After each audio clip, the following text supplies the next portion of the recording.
Welcome back to my channel. My name is Allison, and today I am doing a book review for Bring Up the Bodies by Hilary Mantel. Before I forget, I just wanted to say that this review is going to be a little bit spoilery. If you have not read Wolf Hall, it spoils some of the events in Wolf Hall, and I guess technically it spoils some of the events in this book in the first place, but I think that's kind of all disclosed or in the synopsis. If you read the synopsis, that might be included in the synopsis. So just wanted to let you guys know that this might be spoilery if you're like one of those anti-spoilery people like me. I am one of those people. So just heads up, watch at your own risk.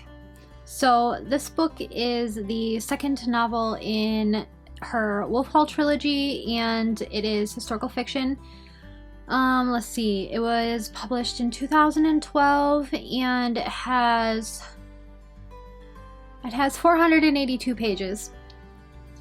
Just let me grab my notes here so I can actually remember what the heck I need to say about this book. So, this book, I read this book, or I finished it like on the 16th of August, so this review is coming quite a bit late. Normally when I do book reviews, I film the review video right after I finish reading it, and for some reason, I did not do that with this book, and so now it's been, like a month, longer than a month since I finished it. But hopefully my memory will be okay and I can recall everything that I need to talk about with this book. So when I do my book reviews, I have 5 topics or aspects of the book that I kind of go over. It's like my outline for my review. So the first one I have is character. So I always talk about like my favorite and not favorite parts about the aspect of the characters in the book. So this book has one main character. His name is Thomas Cromwell, and he is, I believe in this book, I can't remember what his like official title is, but he is in King Henry the 7th or 8th of England. I can't remember which number goes after his name, but the King Henry who was the king in the 1530s, the 1500s, early 1500s. So he's a high-ranking member of that king's court, and I literally cannot remember his title in this book. I'm reading the third one right now, so I am like trying not to confuse the two books because there are circumstances that change in between them. So I literally don't remember what his title is. But anyways, he's a high-ranking member in King Henry's court, and this book, let's see. Thomas is probably one of my favorite characters I have read about in historical fiction. I think he has a lot of great things going for him. He's just so, I don't even know, he's fascinating. He fascinates me, which is really weird to say about a like mid-40s old dude basically in the 1500s. Like a person that old would be, they're not really young anymore. They're old. They don't really have anything going for him, but I think he's fascinating as a character. I feel like this book would be so much more boring if anybody else was the main character other than Thomas Cromwell. So that aspect of him, I don't know, I love following his story. I love reading about what he's doing and what he's trying to accomplish. I think it's really great. I don't really have a super big emotional connection to him, but I do like him enough to where I don't want anything bad to happen to him, which I have done some research because this is historical fiction, so it's based on true events, and I already know what's going to happen at the end, or at least I know what happens to him in real life. I don't know what's going to happen at the end of the third book, but I'm not looking forward to it. I'll just say that, because I don't think it falls within my wishes of nothing bad happening to him. So there is that to think about. Yeah, I think Hilary has written a wonderful character. Like, if you would have told me that this book was about a middle-aged dude who's basically like a fancy lawyer for the king, I'd have been like, that sounds really freaking boring, and I really don't want to read that. But Hilary has made him such a, I don't even know, like a robust character. I have no idea how to describe this dude. He's fascinating. Literally, this book follows him around day to day as he's carrying out the king's wishes, and you couldn't, like, just saying that makes it sound like it's freaking boring, but it's not. It's not boring at all. I really, really enjoy reading it. I really liked this book. I can't remember what I gave. I want to say I probably gave this book a 4 or a 4.5 out of 5 stars. Probably. That's what I'm going to say. I think that's what it was. I forgot to look before I started filming this video, so I'm pretty sure that's what I gave it though. So the next thing that I have to talk about is world and setting. So, at this point in the series, like, this is the second book, I am more familiar with the setting. So this one took place, most of the events that took place happened within the King's Court, which is obviously in London. That's, you know, been the capital of England for like a really long time. So, most of the events took place within London, you know, in court at the palace, or what, I don't know, do they call them palaces or castles? Either way, most of the events occurred in London. There was not a lot of traveling around like what was happening in the first book. I still wish this book had a map. That is like my biggest complaint against these books is that they don't have a map, which is completely silly because the writing and the story are fantastic. I just wish it had a map so I could actually see where the characters are at. I don't know. I'm a visual person, so it really helps me to be like, oh, so this is where they were. Because a lot of the times when you're reading, they'll be like, oh, we traveled through this place to get to this place. And I'm like, I have no idea where that even is. I would love a physical representation of this journey. So that's my one complaint about, you know, I mean, it really doesn't have anything to do with the world or the setting. It's just my complaint that it doesn't have a map. And it's completely ridiculous, but there it is. Let's see.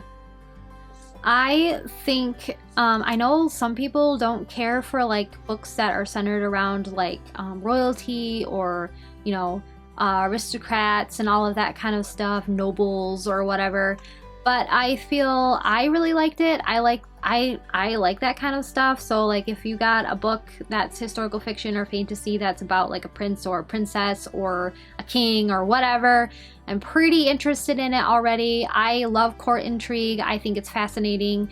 It gives for great reading material. So I really appreciated that about these books. This book has some really heavy content in it, which I will actually talk about next. The next bit I have to talk about is plot/pacing. So pacing in this book was it okay? It was good. It wasn't awful. I'm not saying the pacing was really bad. I think it was good. I'm gonna set this book down because it's freaking heavy. The pacing wasn't really that bad. I mean, and it's been a month since I read it, so I really can't remember if the pacing bothered me or not. It does only have like one singular plot line. Like there's only one like ultimate outcome for this entire book, and this, let's see, how can I talk about this without being spoilery? I can't. This is going to spoil some of the events in the first book, so I will try to remember to put a little like thing at the beginning saying that it might be spoilery. So the plot in this book is basically Thomas is trying to, Thomas is building a case against the current Queen of England. So if you have read Wolf Hall, the first novel, that the whole premise of that book is they're trying to get rid of the Queen. King Henry wants to divorce her, and basically that book is like the culmination of that story and what happens. And so in the second book there is a new queen, and Henry has gotten bored of this queen as well, so he wants to divorce this queen. But they take this whole thing a step further and they try to make her the queen. They are trying to build a case against her and convict her of treason. So I'm not going to get into any like details on, you know, like the grounds they're charging her with treason, but this whole book centers around Thomas trying to convict the current queen of treason, and it's literally a giant cover-up for her, she's the one responsible, not being able to provide the king with a male heir, which sounds really bad, but if you think about the context this book is set in, it is set in 1500s England. providing a male heir was solely the woman's responsibility because, you know, we didn't have all of the advances in science that we have now or the knowledge that we have now. So it was very important for aristocratic women to be able to provide male heirs, and especially if you're the queen, because if the king doesn't have a male heir, then it's kind of not a good thing. Or, I mean, queens, there could be queens of England, but a male heir was preferable for whatever purpose. Probably because if you had a queen, she could be, you know, a daughter could be married off into another family, but a son would, you know, it would stay in the family, whatever. It's all antiquated thinking, so don't get your panties in a bunch over that. So anyways, back to the plot. The plot in this book is Thomas is trying to build a case against the current queen because the king, King Henry, has grown bored of her and strongly dislikes the fact that she has not given him a male heir. And so this is all just a giant cover-up for basically King Henry being bored with her, and it's dark. I wouldn't say it's light subject matter. It's nothing to really joke about. It's something that happened in history, and it's pretty shameful, and if only things could have went a little bit differently. So that's basically like the plot. I mean, and that's the plot through the whole book. Like, there's not really any subplots or anything. It's not like this, you know, epic historical fiction where there's plots within plots. There's like, here's the plot, and then we're gonna see it through to the end, which I really appreciated. I didn't get bored of that for some reason. I just really needed to know what was, okay, I knew what was gonna happen. It's pretty blatant in the beginning, like, this is what we're aiming for, and because it's Thomas Cromwell, and Thomas Cromwell gets what Thomas Cromwell wants, this is how it's gonna turn out. But I just didn't know all of the different, like, what would happen from point A to point B, so that kept me intrigued. Obviously, I've already said Thomas is really interesting, so I loved reading about him. Yeah, it's a solid plot. It's very well written. I mean, Hilary is like a freaking master writer. I don't even understand how she does this, but she does, and it's great. So the other thing I wanted to note is that in my review of Wolf Hall, I said that, or I don't know how big of a topic it was in that review, but I did say that there's a huge, like, religious backdrop to the whole story, which that was the basis for the annulment of King Henry's first marriage. They were fighting the Pope in Rome, and so there was just all this, like, religious upheaval going on in the background. And then in Bring Up the Bodies, that is mostly gone. I'm not going to say completely gone, because it's a battle that doesn't quite end until generations later. So it's just not quite as prevalent. That's not the focus in this book. So if you're not one for religious upheaval or religious undertones, that's greatly reduced in this book. But I will say that it is back in book 3. Not super intense. Again, it's just a backdrop. It does come up from time to time, but it is there. I mean, it has to be there. It's literally, that's the era that it was in. So that's just, you just kind of have to deal with it, even if you don't want to. So the next topic I have is writing, and I try not to get super nitpicky with an author's writing because it's so objective. An author's writing is their art, so I'm not here to critique, like, you know, grammar or anything. I just, when I focus on writing, I focus on the style. So, like, is it flowery? Is it lyrical? Is it something like The Starless Sea, or is it more straightforward? That kind of thing. So writing style is very important. A lot of people get put off by writing style. I think Hilary is a freaking genius. This is the second book in the series, so I'm more used to the writing style. In Wolf Hall, it really threw me off. I was having a hard time trying to figure out who was actually speaking, and in this book, she uses pronouns instead of, like, the words. I mean, sometimes she'll be like describing the character doing something, and it will be he, comma, and then it will say Thomas Cromwell, comma, and then it will say what he did.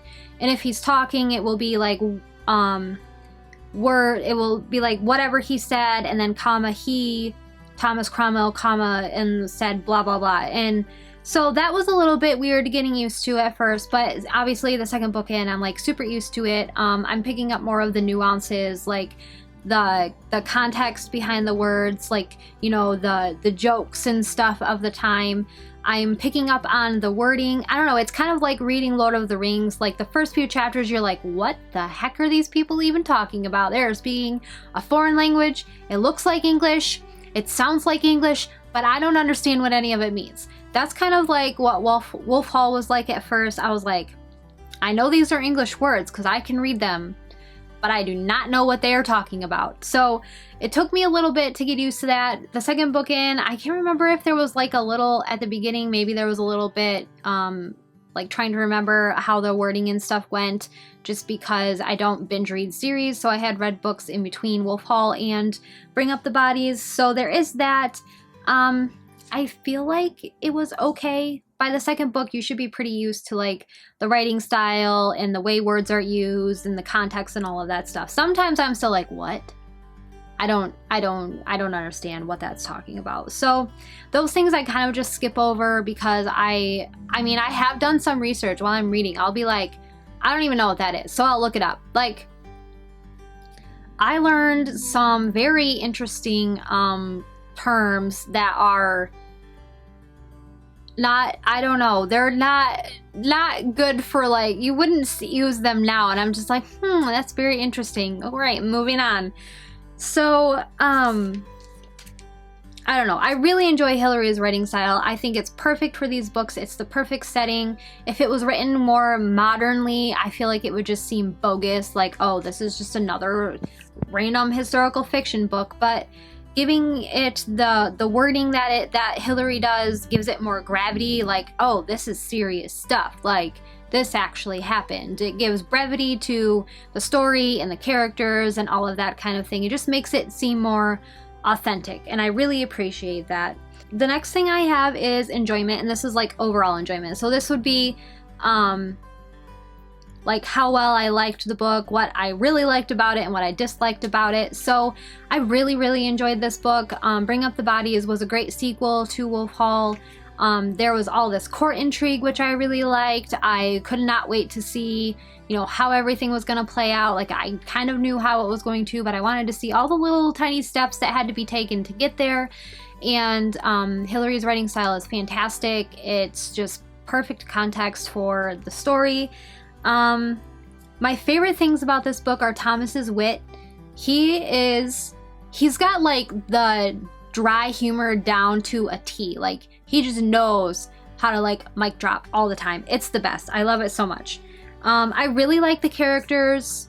I mean, Thomas is the main character, but there's just so many like secondary characters that like they'll come in for a little while and then they'll be gone and then they'll come back, and they just, I don't know, it's like reading someone's diary, but like you're getting like real time instead of like, here's what I did today. You're getting the diary as it's happening. So you're getting like, you feel like a fly on the wall following Thomas Cromwell around.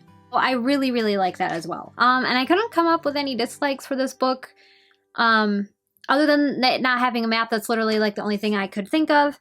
And I have a note here that I'm excited for the third and final novel in the series, which I am currently over halfway through.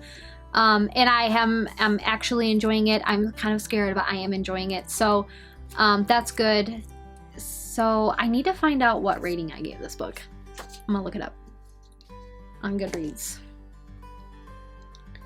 Let's see. Oh no, it's probably right here. Oh, I did. I gave it 4 stars, 4 out of 5 stars. So overall, a very well written book, an excellent story. I really liked it, and I think it's a wonderful addition to the historical fiction genre. That is my review for Bring Up the Bodies by Hilary Mantel. I hope it even kind of made sense.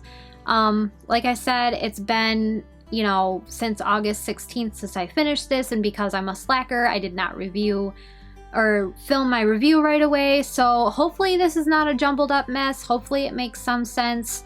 Anyways, I hope you guys enjoyed this review. And hopefully next time when I finish, what is it? Oh, The Mirror and the Light, the next book, that I will actually film the review right after I finish reading it. So my thoughts are a little bit more clear, and I kind of, you know, I have more emotion and stuff when I'm talking about the book, and I'm not going a lot because I can't remember what the heck even happened in it. So hopefully that's the case next time. Anyways, I want to say thank you so much for watching and hanging out with me, and I hope I'll see you guys in another video. Bye!